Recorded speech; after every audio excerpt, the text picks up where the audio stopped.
Hello, I'm Gerard Butler, and Film Slice Crew is going to be reviewing the movie Troy that I star in. You're actually no, you're in three. I play a Greek. Hang on. You're thinking of the movie Gamer, where it's about a person who gets controlled by a. Gerard, see yourself out, mate. Yeah, we're reviewing. Fuck out of here, Gerard. We're reviewing Troy. Hey team, Angus, Strachan here, and welcome to the Film Slice Podcast. I'm here, as always, with my co-host, kanedawgs. Thank you. And the man formerly known as Broadman Richards. This week, he is known as Troy. This is going to get really confusing really quickly. Okay. Yeah. So, are you sure that's where you want to go? Yep, that's where we want to go. All right. This week, we are reviewing Troy, the movie, not the man. Okay. I thought this was about to get real for me. And this is This is a bad bloke. This is the movie. We're mixed messages for me, guys. This is not a new movie. No. Not a new film that we've seen 2004. recently. So 2004. So the story behind this is nothing came out this week, and it got to Sunday, which is yesterday, and Brody said, "What are we doing with the podcast?" And I had just watched the movie Troy, so I went, "Troy?" And Brody went, "Yep, I just bought it." And presumably Angus went, "Oh." I was literally racking my brain for any other option we could do. Jordan, this is your podcast. Here we go. Film Slice IMDb summary. With your host, Jordan Klobber-Borden. Thank you very much. All right. An adaptation of Homer's great epic, the film follows the assault on Troy It's by not. the United The Great assault on Forces. me? And no. The place, Troy, that may or may not have existed in For history. a second there, I thought we watched different films. Did you watch a film where you just got attacked? No, I watched 2004's Troy. I watched a film where you just got attacked. Oh. The film follows an assault are on quite a few of Troy those. by the United Greek Forces and the chronicles and fates of the men involved. Great. Cool. I nailed that. Sweet. Moving on. Well, that's pretty much how the podcast is going to go, I'm assuming. Cool. When did you see the movie? What did you think? When did you see the movie? What did you think? Do you like the movie? None of the shit. First time versus this time. Oh. I saw it in 2004, presumably, and I really liked some of the parts that I remembered. I liked it when I was a kid. When I was a kid, I fucking loved this movie. Mm-hmm. Great film. And saw it last night, and I still like this movie. Really? Yeah. Okay. There you go. I saw it I saw it when it came out, when I was a kid, on DVD, and I remember all of the parts I remembered, mainly two bits. I remember the fight between Achilles and Hector. And naked Brad Pitt. And I remember the beginning where Achilles takes on, one massive dude. And I really enjoyed that as a kid. I think that scene Those two is scenes. burned into my brain. Yeah. That scene where Achilles stabs that guy in the Stabs that shoulder. guy. Yeah. And Spoilers. then I saw that... Look, it's been out for 15 years. Yeah, and it was the beginning of the film. Yeah. And then I saw it again Thursday. It's probably in the trailer. And I liked it, even though I feel like I shouldn't. And then I watched it again tonight, kind of. And I still like it, even though I feel like I shouldn't. Angus. When I saw it the first time, I was very young, and yeah, I did enjoy Very it. impressionable. But it has not aged well at all, and I don't like it as a film, no. Fair enough. Sweet. Lads, you know how every week I put up on Instagram, and kanedawgs, you're on Facey. Correct. Roadman, you're on Twitter, what film we review and get our slices out there. Yep. To send in what their thoughts are. Sorry, Broadman, before we get into it, you had a bit of problem with Twitter last week. Yeah, we're all clean with that now? No. Unfortunately, this week, again, more hackers. This week, you got some Greek hackers in there. Just oddly topical. But Yep. Yeah, damn. weirdly topical. Anyway, so I've had to make some new Twitter accounts for all of us. Okay, all right. So I've made 3 new ones. Okay, cool. So Jordan, obviously you're going to be Tad Shit. Okay. All right. A bit hurtful. Was that name? Weren't there any other options? Is that the one you were forced? Oh, to there take? are 2 other options, but that's for me and Angus. Okay. So Angus is Merrick Barra, which is a nice little in-joke for the 3 of us that none of you will understand. I also. You're don't welcome, get it. audience. Yeah. You're welcome, audience. And then I'm going to be leader of drool. That's me. Sorry, say that one again. Liter of drool. Yep. Lawrence of Arabia. Good shit. Cool. Anyway, Great. that's our new Twitter accounts. At us, ask us questions. Tell us Definitely, what yeah. film to watch next You week. put up behind the scenes as well, don't you? Yeah, Yeah. every week. Cool. All right. Great. Cool. Sweet. So then we didn't really get anything for this week then from the Twitter. Oh, no. Greek hackers Okay, yeah. just ruined all the Not at comments. all. Oh, Cool. No good. All right. Well, It was all just alphas and omegas. I got a couple of people from the Film Slice Instagram page. Any of them not Brody? Yes. Oh. Okay, so first off, we've got from not.filmslice.host. Okay, so that's Brody. Says, I couldn't find this at my cinemas. Yeah. Oh, it came out in 2004, dude. Yeah, you're not wrong. Next one, we've got replying to that. We've got Hooverman91. He says at not.filmslice.host. Neither could I. I went down to bloody Wool World and there were only sheep there. So Big mistake. He's Yeah. probably gone to the other Wool World there. yeah, Different the worlds. wrong Wool World. Yeah. Yeah. It is an easy mistake though. Yeah, easy mistake to make. Yeah. Then Hooverman91 says, Do we have any that comment, aren't Brody talking says, to himself? At Hooverman91, it could have been the wrong Wool World. Yeah, he's right. Nah, yeah, that does make sense. Okay, we've got from...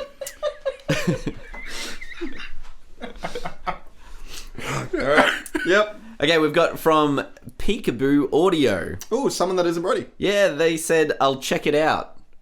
It has been out for 15 years. So, Presumably they've had time. and from Her Majesty's Wardrobe. Oh, nice. I watched it with her. her. Orlando Bloom is super pretty in this. Open brackets. He is the face to launch 1,000 ships. Close brackets. Ooh, a bit of meta wording there. Yep. Sweet. That's all I got from the Instagram. I actually watched the movie with Her Majesty's Wardrobe, which is confusing because she also sent me a review, and it's different to that one. Cool. Cool. Heading over to Facebook. Yeah. Anything on Facey kanedawgs? Yeah. So I checked it up on the Facebook page. Whoa, hang on a second. Fucking round of applause for Jordan putting it up on Facebook. Here we go. Oh, nice one, man. To be Well, fair, you have missed the last four. My favourite one is you've got Once Upon a Time in Hollywood, and then Nothing, and then Troy. Man, skip to the last four. We have done stuff. All we have on the actual Facebook page is Ethan Dean saying, Matthew Thomas loved it. Hey. Yeah. Presumably that's an in-joke between them, I guess. Either that or maybe he just really enjoyed the movie. It's hard to tell. Don't know. Yep. We'll never know. That's fun. And then Hard to convey tone.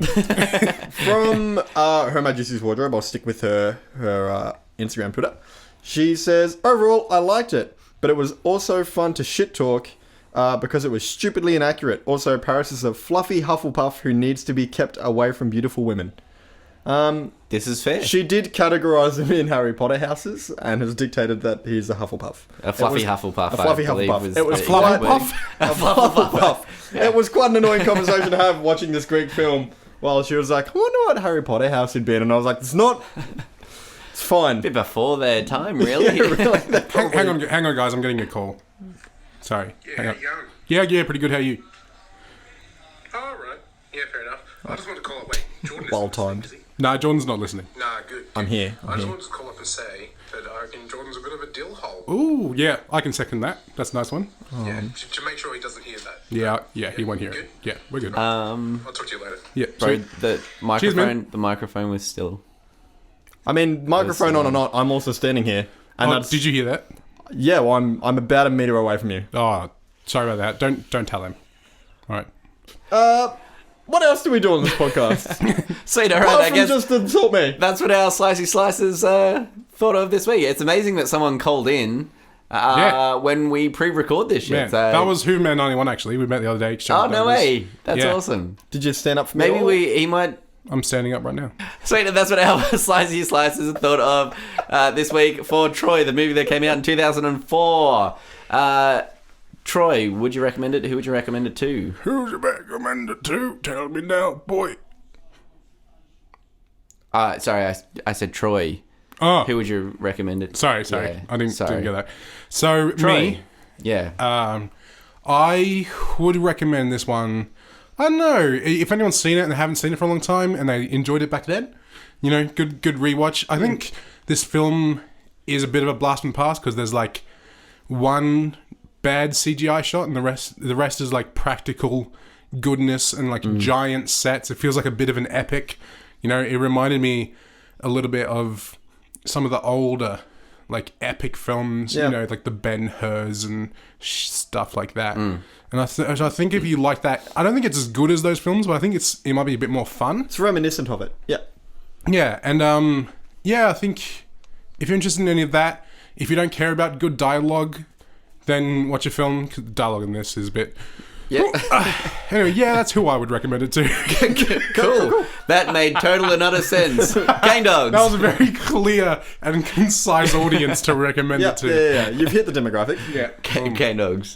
Yeah, look, along the same lines, I would recommend this movie. I think, although this movie isn't the best of the bunch from its time that are practical effects, sort of large scale sort of tales that were told, like you've got like The Gladiator and The Last Samurai and things like that came out within that decade. This came out after Lord of the Rings as well. Yeah, so it's not as good as some of those bigger epics, but as Brody said, it's reminiscent of that.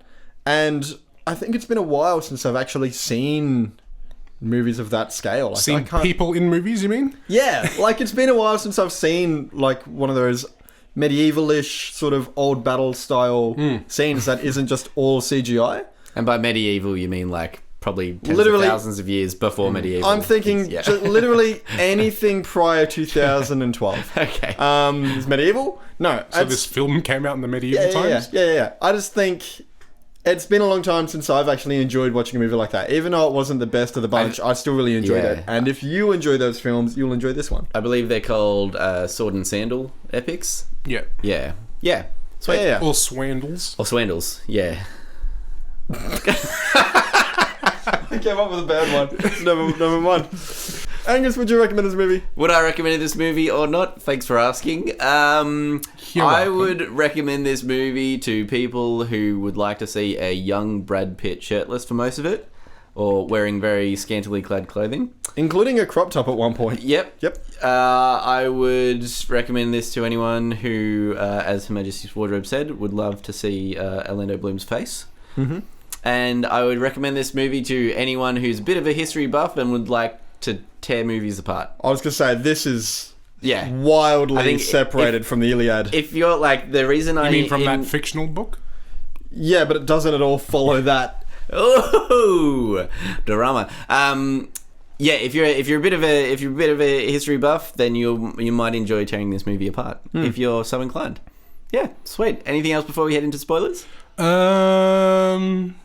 Nah. Oh, what a cool sound effect, Angus. All right, we are in the spoiler section where we dissect and divulge everything about the film. You've been warned for this movie that came out way too long ago for you to worry about spoilers. Cinema Dicks. I have a Cinema Saint and a Cinema Dick. Fair enough. Cinema Saint to Brody, who watched the extended edition that went for like 3 I watched hours the and 15 director's minutes. cut, the unrated director's cut. Yep. So many nude scenes, so many almost genitalia, and so much blood. There's so much blood in the Really? in the unrated version. I want to watch that one. There's so much. And then Cinema Dick goes to Angus, who, on the opposite side of that spectrum, watched it with me. Literally. Got halfway through the movie and went, I've seen enough, and then turned it off, and is going to go off, and going to go the last 40 Okay. minutes. I'd like to go Can- really in depth for the last 20 minutes. The last 20 minutes, I'd like to really delve into. Hopefully Angus can keep up. Sweet. All right, let's head on into positives. Okay. Troy. I really think that the set design and the production design is great in this movie. And I thought the music was pretty good as well. The set design is so good. It's actually like it harkens back to those old films where they actually built stuff. They built like a 30, 40 foot tall wooden horse and had people come out of it in the middle of a city square. It wasn't just on the green screen or something like that. It was in the middle of an actual city square that was they built. so big. Man, the sets in this were awesome. The way they actually tricked the movie studio into letting them do that is they said, look, we're no longer going to film this movie, but here's a parting gift, a giant wooden horse. If you just take it into your studio. And they did! And they just left the cameras going. So that was really good. Hey, nice. I thought you said, and they popped out and killed everyone, stole their money. And And then they inside the horse was the set for the city. and they just built the city and filmed it at night. It's really weird, but it worked somehow. What a big horse. Okay. I also, and a part of that, the set design and like the the art design of this film. A part of that is also in the like set extensions. So like there's like so many shots of like the beach from the view of Troy, and obviously it's like CG or it's like matte painting or whatever. It's a number of things like put together, but I think it actually works really well. It looks like the city going onto the beach, going onto everything else. I think all of that worked well. I think there was only like 2 like things in this film that were like just heavy CG that didn't look as good, and I think that's pretty good. And especially when you're thinking of films now where everything is CG or everything's in like a close-up and looks like shit. Angel Has Fallen. And I think that was really great seeing these massive vistas of these giant places, and I just love the old filmmaking. Agreed. Kane Diggity. Most positive. Yeah, I guess I've got 2 main positives, and they sort of mold together. The first one is Brad Pitt is casting. A lot of people are going to disagree with that. If you're a big fan of the Iliad, you probably will. Definitely. I actually really like Brad Pitt as Complete wrong person. Achilles because he is like a bit of a pretty boy, and in this movie he comes across as like a moody twat, and yet you still believe him as being a perfectly capable warrior, and that's what Achilles is in the Iliad. So for casting, I actually really appreciate that they picked this. Wait, Jordan, is Brad Pitt a demigod? So bringing this up, I watched a review of this. Achilles meant to be a I demigod. watched a review of this movie, and it was basically a woman like comparing it to the Iliad, and I got about 10 seconds in before cracking it and laughing and turning it off. And her first point is she's like, all right, first reason I hate this movie, you can't cast a human as a demigod. And I thought, I don't think you understand how acting works. Yeah. Oh, it's so good. I sent it to Brody. It was so good. It was like, you can't cast a human to play a demigod. Man. And I was like, all right, you cast the film. How good is it though in those X-Men films where they went out and found those mutants to play all those characters? That's a lucky find. That was such the casting on that. Yeah, it infers exactly that she believes everything else. They're like, I wonder how they got how did they train that giant spider? Wait, hang on. Angus, what film is Jordan talking about? Lord of the Rings. I was talking about Harry Potter. Yeah, I was about to say, Jordan's definitely talking about Harry Potter. Yeah, so I really liked... Disappointed. I really liked Brad Pitt cast as Achilles. I have my reasons. And then I really liked the choreography for a lot of the fights. Not just the large scale where you've got actual extras doing things, but I really enjoyed the practical choreography of the fights between Achilles and Hector, where... it's not just cut, and the actors learn 1 or 2 moves. They actually a lot of the battles choreography. as well. A lot of the battles, they're held on stuff. Yeah. Great. So, and I think the fight between Achilles and Hector is the standout for me because there are such long takes there, and you can tell it's actually Brad Pitt and it's actually Eric Banner. Thank you, Eric Banner. You can tell it's big green guy. You can tell it's actually them because they could have really easily been like, "Oh, we'll have them leave their helmets on, and then we can just get 2 stuntmen to do it." So I appreciate that they actually taught the actors how to do that. Those are my 2 main positives. I just really enjoyed watching that sort of stuff because it's been ages since I've seen it. So really cool. Angus, you're positive. I really like the way that they treated the story in the sense that there wasn't a good side and a bad side. Yep. They're just 2 sides. There were good and bad characters? Like, there were good and bad characters. And like middle ground characters, you were too. kind of... Yeah, like, certain scenes you're rooting for someone, other scenes you're rooting for the other side. Like, I really like the idea that there isn't a bad side. Like, it's not kind of like Avengers Endgame where there's like, okay, these guys are just bad guys, cannon fodder kind of thing. Like, all of these great people are bad. Yeah, exactly. Like, you feel for both sides, and I think that's what makes it such a difficult time to feel that, like, you know, who do I go for? Like, it makes you actually think about war in that kind of a sense. That was basically the only thing I liked besides the things that Broadman said. Like the set designs and stuff like that. They were pretty cool.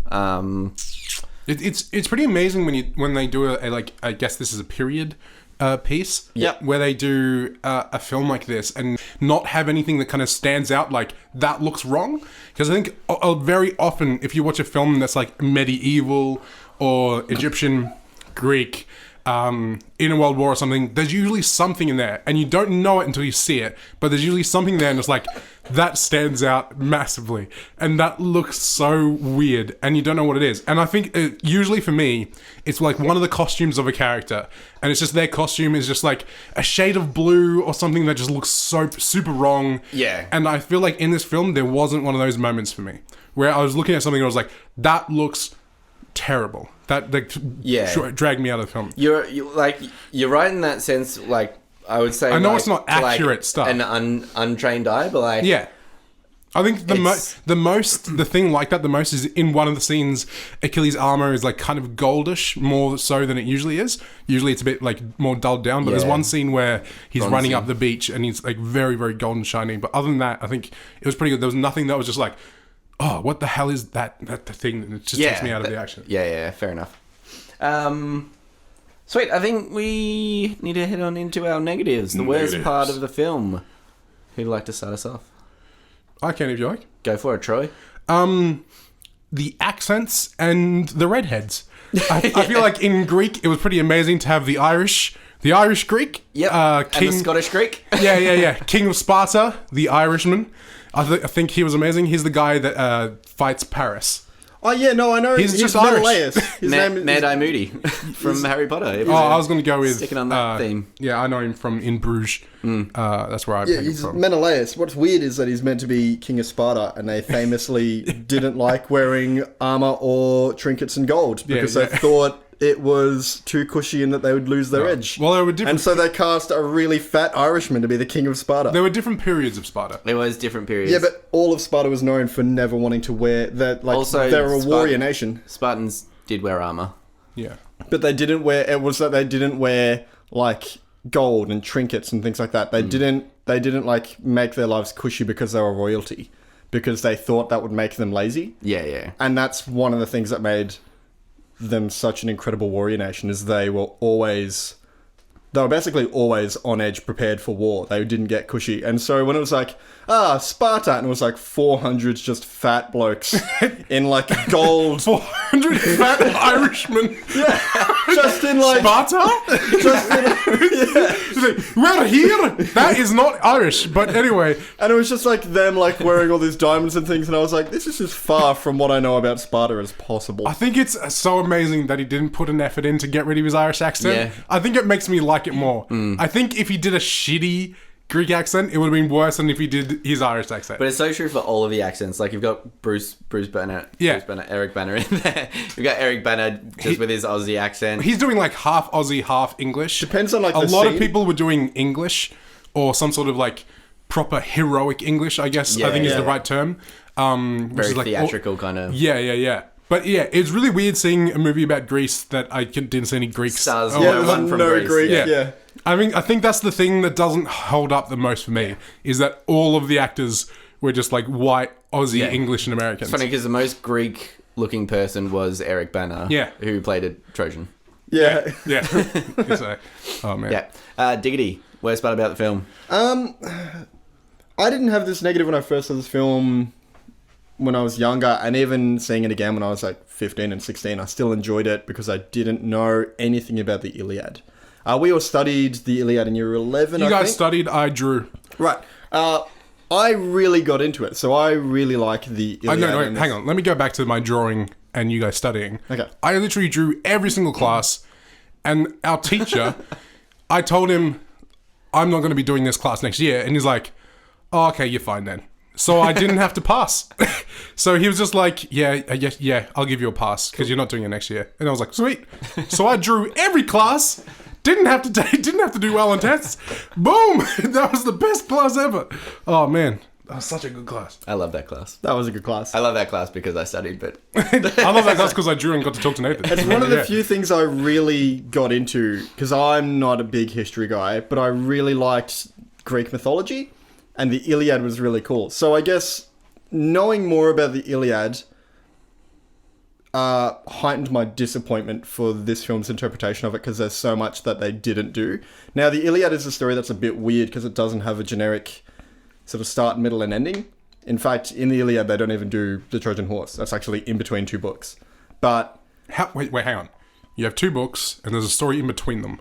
So in the Iliad, Is that a third book? no, in the Iliad, it's the talk of how they begun the war with Troy, and then in the Odyssey, it's Odysseus basically recapping how that ended on his journey. So, it doesn't actually occur in What a in shitty the stories. cliffhanger to leave that on, and then coming out with the sequel, and you don't even touch on it. Homer, what a dick. But like I say, you look. There is a third book, but it's lost forever in history. So I guess my biggest negative is The that Iliad. there are characters like Iliad. Diomedes, who is also a Greek hero in the Iliad. Yeah. That's actually and huge. he shows up, dies immediately. Diomedes. I was going to say he's not even in this movie, but no, you got me. You got me with a good joke. He also can't eat sugar. Oh no!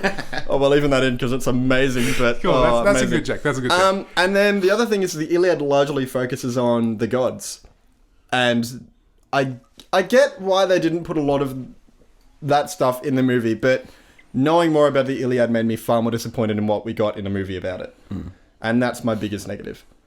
It's not a movie about the Iliad. I know it's inspired by, but It's if a you're movie gonna, inspired by. but if you're gonna take, if I listed off the best things about the Iliad, the movie that was inspired by it took maybe one of those things. Well, it wasn't even a movie inspired by the Iliad. It was a It movie says at the about- end, inspired by the Iliad. Yeah, but it wasn't like the entirety. No, it's but- just about Troy. But they even get, like, most things are wrong in this movie in comparison. fair Like, almost everything is wrong. For instance, Achilles dies before they even build the fucking horse.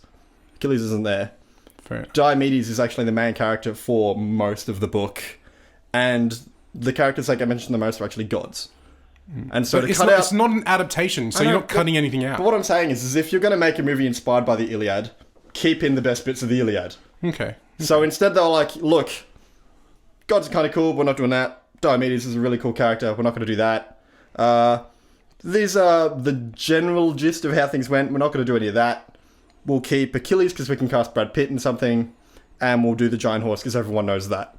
And so it's like, out of the 7 things I listed, then they did 2 of them, and they're not my 2 favourite bits about the book. So that's my biggest negative. Angus, your biggest negative. My biggest negative is Brad Pitt as Achilles. Sorry, kanedawgs, but No, go on. I think the reason that they cast him is the reason that it was so bad is because Achilles is meant to be this, like, person that is feared above all else, and you can do that in so many ways. Like, you can do that in storytelling and everything, but a great way to do it is to just find someone that's big and menacing. Like, at the start... Except he's not described as big or menacing in the book. He's described as a weedy sprinter. No, who is quite pretty because he's a demigod. No, he's a big war chief. Like, he's not like a weedy farmer or anything. Like, He's he meant comes to be from, a like, sprinter. So he's known as a runner. That's his defining quality as a warrior. I don't think they should have put Brad Pitt as Achilles because he's too much of a pretty boy. We're talking Dwayne here? Yeah, like someone like Dwayne The Rock Johnson, someone like really big and menacing, so that when you see him on screen, you're like, yeah, that's the guy that's everyone's talking about, kind of thing. Not Brad Pitt, who's pretty boy face with, painted on abs and stuff like that. Because like in the scenes where the girl is in the tent with Achilles and she seems scared of him, there's no real tension there. There's no real like, oh, he could actually do something menacing to her, like something bad to her. It doesn't really. But the idea is his name is meant to be what? Like the fact that he is Achilles is what's meant to be menacing because he's known as the greatest warlord. Yeah, but I think there's more to the character than the name. Like if they were going to be like, oh, it's just a name. I think then show that it's not all that much. I understand where you're coming from. I think if you were a woman in that war and you got taken captive by the other team, no matter who it was in that tent, you would be scared. Yeah, of course. Like if you're in that, but as an audience member, seeing Brad Pitt, the guy that everyone loves, like fair enough. Like that makes more sense. Like knowing as Brad Pitt, the guy that you love. I just didn't like Brad Pitt as him, and I didn't like the fact that he was a ninja. The way that he fought and everything was very ninja-esque. It was very unlike what it would have been back then. Fair enough. Like it was kind of like a lot more brute strength and everything, and like pretty much a lot of the ways that they fought in general, besides like the big. So more like 2 arms 300 clashing, type fighting. No, that's more ninja. Sweet. Well, agree to disagree. Okay then. Jordan's looking up on his phone to try and find some I know I rebuttalment. found it. I just can't. It's just an argument. He just that'll can't be read it. It's just an argument. Good Boys is Good next Boys. week. Make sure you tune in for that. Hit us up on all of the socials and stuff. And yeah, if you made it through this one, good on you. Bloody good on you. Yeah. Yeah, fair effort. All right, sweet. We will see you next week. Bye. Bye. Bye. Thank you for listening to Film Slice Podcast. You can reach us up on Insta and Facey and Twitter. Make sure you write us in, please. We need content. How are things at home, mate? So innocent.